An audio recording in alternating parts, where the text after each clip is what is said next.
Seperti pesan Presiden Prabowo Subianto, saya kutip,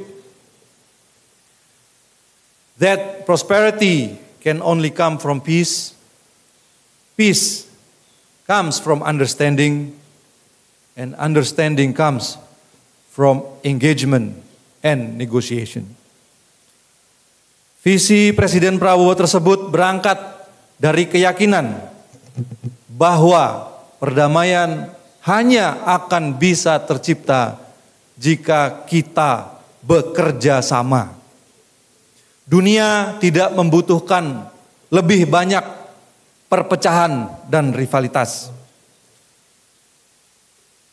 Namun sebaliknya, dunia membutuhkan kepemimpinan yang kolaboratif, inklusif, dengan merangkul semuanya. Karena sesuai dengan pepatah kuno bahwa 1000 kawan terlalu sedikit, 1 musuh terlalu banyak. Kepemimpinan yang menjawab tantangan secara berani melalui cara-cara yang inovatif. Di bawah kepemimpinan Presiden Prabowo, Indonesia akan menempatkan diri di panggung dunia sesuai dengan marwahnya sebagai sebuah negara besar dan sebagai mitra terpercaya serta tetangga yang baik. Dalam konteks ini, maka diplomasi kita tidak hanya responsif terhadap krisis, namun juga harus bersifat antisipatif, progresif, dan visioner. Diplomasi yang mengedepankan nilai-nilai kemanusiaan, persatuan, keberpihakan pada kesejahteraan rakyat dan keadilan bagi semua. Dengan kata lain, diplomasi yang berasal dari nilai-nilai luhur bangsa seperti yang tercantum dalam Pancasila dan Astacita sebagai panduan strategisnya. Ibu dan Bapak yang saya hormati,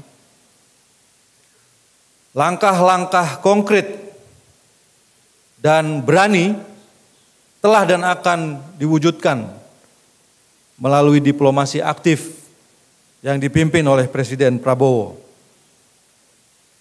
Dalam berbagai pertemuan, Bapak Presiden dengan para pemimpin dunia tampak besar banyak harapan yang tinggi yang diletakkan kepada Indonesia untuk berperan lebih di panggung internasional.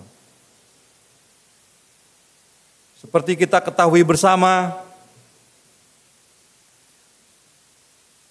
tugas saya sebagai Menteri Luar Negeri dibuka dengan mewakili Presiden Prabowo pada pertemuan BRICS Plus Summit di Kazan, Rusia pada tanggal 24 Oktober 2024.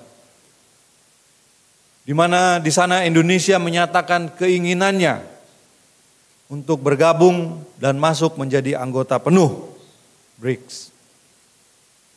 Dan pada bulan ini Indonesia telah secara resmi bergabung menjadi anggota BRICS.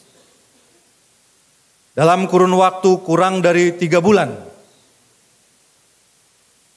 para anggota BRICS sepakat untuk memutuskan dan menerima Indonesia sebagai anggota penuh. Di sini kita melihat bahwa Indonesia dipandang sebagai negara yang penting untuk bisa segera bergabung. Awalnya banyak pihak yang mempertanyakan mengenai keputusan Indonesia masuk sebagai anggota BRICS dan dianggap sebagai sesuatu yang melenceng dari prinsip politik luar negeri kita yang bebas aktif. Namun justru sebaliknya, keanggotaan Indonesia di BRICS adalah merupakan wujud dari politik luar negeri Indonesia yang bebas aktif itu sendiri.